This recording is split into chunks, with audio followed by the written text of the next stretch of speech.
Next classification, तो next आएगा on the basis of DM. ठीक है, तो इसमें जनरली क्या होता है कि अगर डीएम और नेम देखो, जैसे अगर तुमसे बोला जाए जब डिस्पर्शन मीडियम वाटर होता है तो इस टाइप के सॉल्स को हम लोग बोलते हैं एक्वा सॉल्स और हाइड्रोसॉल्स। क्लियर है? अगर डिस्पर्शन मीडियम तुम्हारा एल्कोहल होगा तो उनको क्या बोला जाता है? एल्कोसोल्स।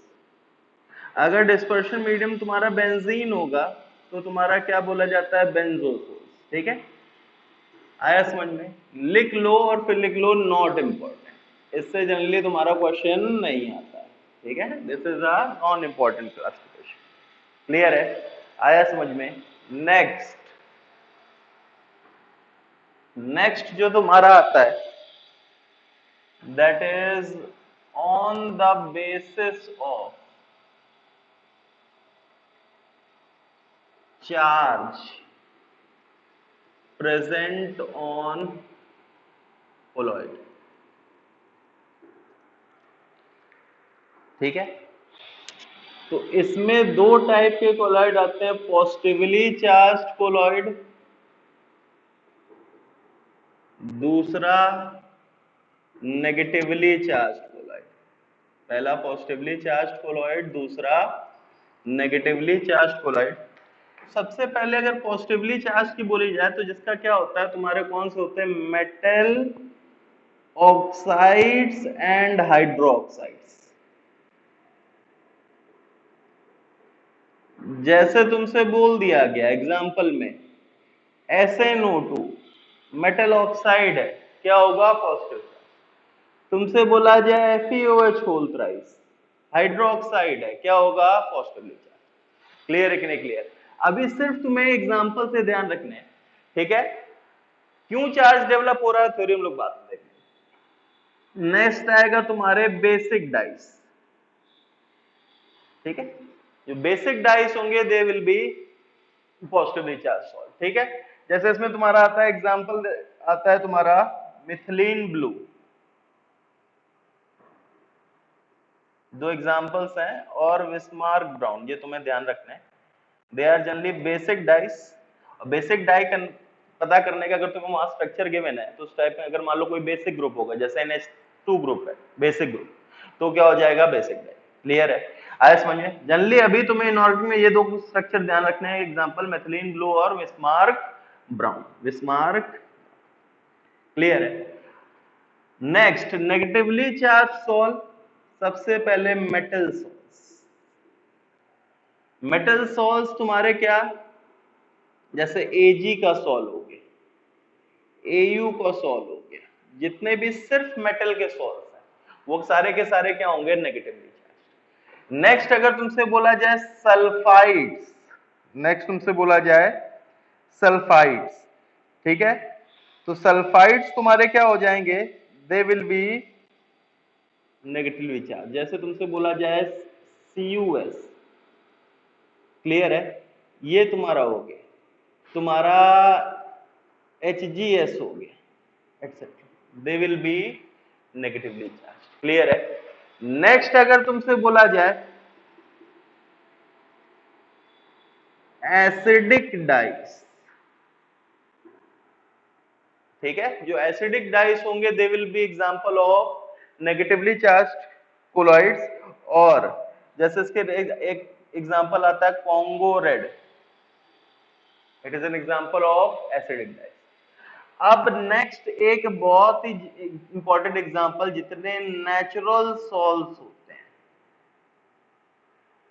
जैसे क्ले हो गया, ब्लड हो गया, ठीक है, तुम्हारा रबर हो गया, स्टार्च हो गया, जितने भी natural salt they all are example of negatively charge salts. ठीक है, आया समझ में? अब इसमें एक पॉइंट ध्यान रखो, सबसे पहले एग्जांपल्स में एज इट इज ध्यान रखना। देखो मेटल ऑक्साइड्स एंड हाइड्रोक्साइड, जैसे तुमसे पूछ दिया जाएगा कि तुमसे बोला जाएगा कि SnO2, मैं एग्जांपल्स तुम्हें बताना है पॉजिटिव है और नेगेटिव चार्ज।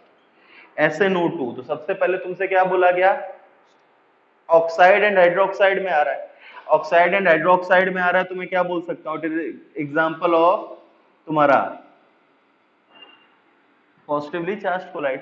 नेक्स्ट अगर तुमसे बोल दिया गया कि तुमसे बोला गया कि भाई FeS किसका एग्जाम्पल होगा, सल्फाइड है, मेटल सल्फाइड है, क्या हो जाएगा, नेगेटिवली चार्ज। तुमसे बोला गया रबर किस टाइप का है, नेचुरल सॉल है, नेचुरल सॉल है तो किस टाइप का हो जाएगा, नेगेटिव सॉल। क्लियर है। तुमसे बोला गया Fe2O3.XH2O, तो ध्यान से देखो ये ऑक्साइड है, इसको देखो Fe2O3.XH2O can also be written as FeOH whole thrice dot, ठीक है, ये इट इज अ फॉर्म, इसका हाइड्रेटेड फॉर्म होता है, तो ऑक्साइड का हाइड्रेटेड फॉर्म है मतलब क्या हो गया, पॉजिटिव हो गया। क्लियर है। पहले तो ये पॉइंट्स तुम्हें डायरेक्टली ध्यान रखने, एग्जांपल्स क्लियर है। दूसरा एक बहुत ही इंपॉर्टेंट पॉइंट आता है ब्लड। ब्लड तुम्हारा क्या होता है, नेगेटिव चार्ज क्लोराइड। ये पॉइंट ध्यान रखना, ये कई बार पूछ भी दिया जाता है। ब्लड तुम्हारा क्या होता है, नेगेटिवली चार्ज क्लोराइड, लेकिन ये इंपॉर्टेंट पॉइंट ध्यान रखना, हीमोग्लोबिन, हीमोग्लोबिन क्या होता है, पॉजिटिव चार्ज क्लोराइड।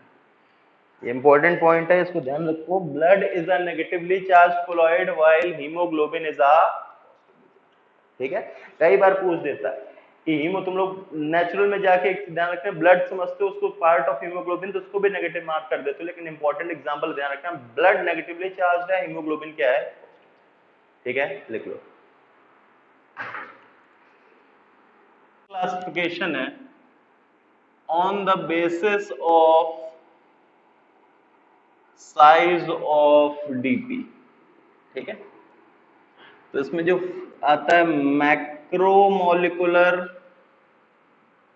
कोलॉइड्स और सेकंड आता है मल्टी मॉलिकुलर कोलॉइड्स, ठीक है। तो मैक्रोमोलिकुलर कोलॉइड्स में क्या होता है कि सबसे पहले मल्टी मॉलिकुलर कोलॉइड्स में ध्यान दो। मल्टी मॉलिकुलर कोलॉइड्स में क्या होता है कि जो इंडिविजुअल साइज ऑफ डीपी है, individual size of dispersed phase है, वो तुम्हारा लेस देन क्या आता है, कोलॉइडल रेंज। जो कोलॉइडल रेंज मतलब, कोलॉइडल रेंज का मतलब क्या है, 1 नैनोमीटर टू 1000 नैनोमीटर। जो तुम्हारा एक डिस्पर्स्ड फेज का, एक डिस्पर्स्ड फेज का साइज है, एक डिस्पर्स्ड फेज के मॉलिक्यूल का साइज है, वो तुम्हारा कोलॉइडल रेंज से क्या आता है, कम आता है। तो इसमें क्या होते हैं, डीपी मॉलिक्यूल्स एग्रीगेट टुगेदर, ये आपस में क्या हो जाते हैं, एक दूसरे से अटैच हो जाते हैं, एग्रीगेट हो जाते हैं, ठीक है, टुगेदर टू फॉर्म कोलॉइडल। आया समझ में, फिर से ध्यान दो, मैंने क्या बताया, मल्टीमॉलिकुलर कोलॉइड्स कौन से कोलॉइड्स होते हैं, जिसमें एक डिस्पर्स्ड फेज का मॉलिक्यूल का साइज तुम्हारा कोलॉइडल रेंज मतलब 1 नैनोमीटर से 1000 नैनोमीटर के बीच से कम होता है, तो वो कोलॉइडल रेंज में नहीं आता है, से लेस देन कोलॉइडल। लेकिन कोलॉइडल रेंज में आने के लिए क्या होता है, कई सारे मॉलिक्यूल्स आपस में एक दूसरे से जुड़ जाते हैं, जुड़ जाते हैं, तो उनका जो नेट साइज आता है, उनके मिलने के बाद जो साइज आता है वो किस में आने लगता है, कोलॉइडल, ठीक है। तो सबसे पहले मल्टीमॉलिकुलर कोलॉइड्स लिखो। Multimolecular colloids are the colloids in which individual size of dp, in which individual size of dp is less than, is less than colloidal range, is less than colloidal range, bracket में लिखना 1 nanometre से कम है, 1 nanometre से कम है, full stop. Molecules of dispersed phase aggregate together, molecules of dispersed phase aggregate together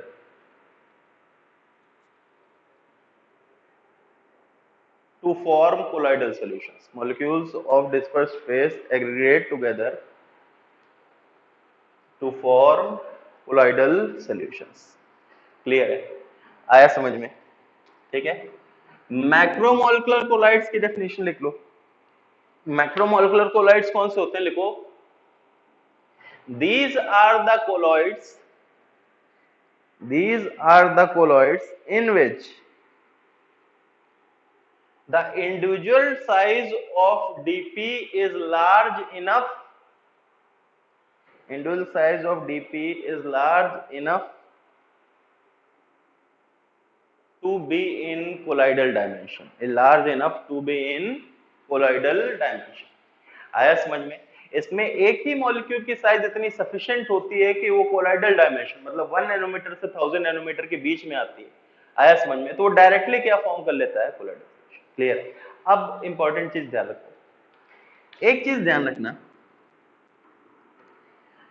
बहुत ही important, कभी कभी तुम्हारे एग्जांपल्स आ जाते हैं तुम्हारा लायोफिलिक और लायोफोबिक का एग्जांपल्स, कौन से लायोफिलिक हैं, कौन से लायोफोबिक हैं, ठीक है? तो ये चीज ध्यान रखो, लायोफिलिक मोस्टली कौन से होते हैं? ऑर्गेनिक कोलॉइड्स, जैसे स्टार्च हो गया, जेलेटिन हो गया, प्रोटीन्स हो गए। मोस्टली जो ऑर्गेनिक कोलॉइड्स हैं वो कौन से होते हैं? Lyophilic colloids. और लायोफोबिक मोस्टली कौन से होते हैं? इनऑर्गेनिक कोलॉइड्स, जैसे एजी सॉल, सल्फर का सॉल, क्लियर है? तुम्हारा सल्फाइड सॉल, ये सारे के सारे क्या हो जाएंगे? जो इनऑर्गेनिक सॉल्ट्स हैं वो जनरली क्या होंगे? जनरली ऐसा बोलो, हमेशा नहीं, वो एक्सेप्शन क्या है तुम्हारे, तुम्हें इंपॉर्टेंट नहीं है, तुम्हें कहीं भी ऑर्गेनिक सॉल्ट दिखे तुम क्या बोलोगे? स्टार्च, जेलेटिन, प्रोटीन्स, ठीक है? ये सारे के सारे क्या होंगे तुम्हारे? लायोफिलिक। और जो इनऑर्गेनिक है वो क्या होंगे तुम्हारे?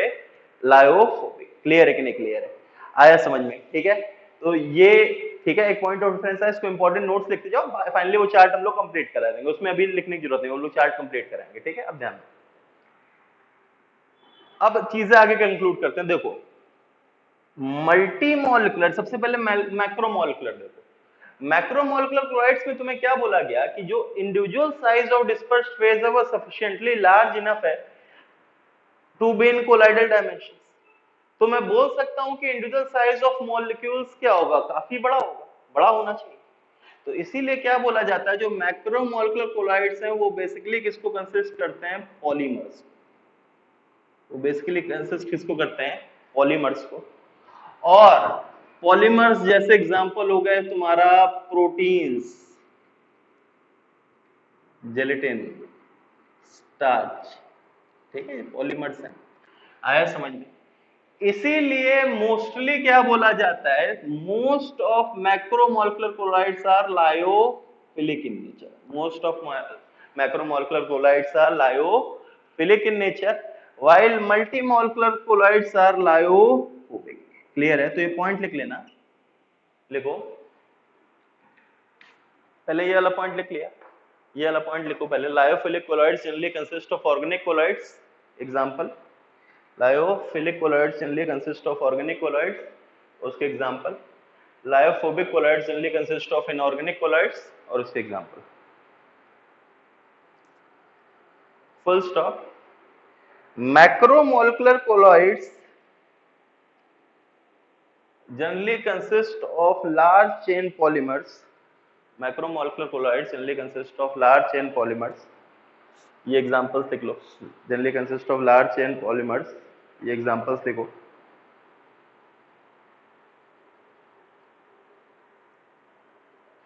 ब्रैकेट में that is mostly lyophilic salts are macromolecular। that is mostly lyophilic salts are macromolecular। हमेशा नहीं बोल रहा हूं, लेकिन तुमसे एग्जांपल आएगा तुम कैसे उसको देखो। आया समझ में? तुमसे बोल देगा भाई सेलुलोज मैक्रोमोलिकुलर है कि ये मल्टीमोलिकुलर, तो सेलुलोज लॉन्ग चेन पॉलीमर है, मैक्रोमोलिकुलर। लायोफिलिक है कि लायोफोबिक है? ऑर्गेनिक है तो लायोफिलिक। क्लियर है कि नहीं? क्लियर है? आया समझ में? Next point, multimolecular colloids, multimolecular colloids are mostly lyophobic in nature. Multimolecular colloids are mostly lyophobic in nature। Clear है कि नहीं क्लियर है? आया समझ में? ठीक है। तो जैसे अगर तुमसे बोला जाए, मैं एग्जांपल पूछता हूं भाई, सेल्यूलोज, मैं एग्जांपल बोलता हूं, तुम्हें बताना है सबसे पहले लायोफिलिक, लायोफोबिक, ठीक है, और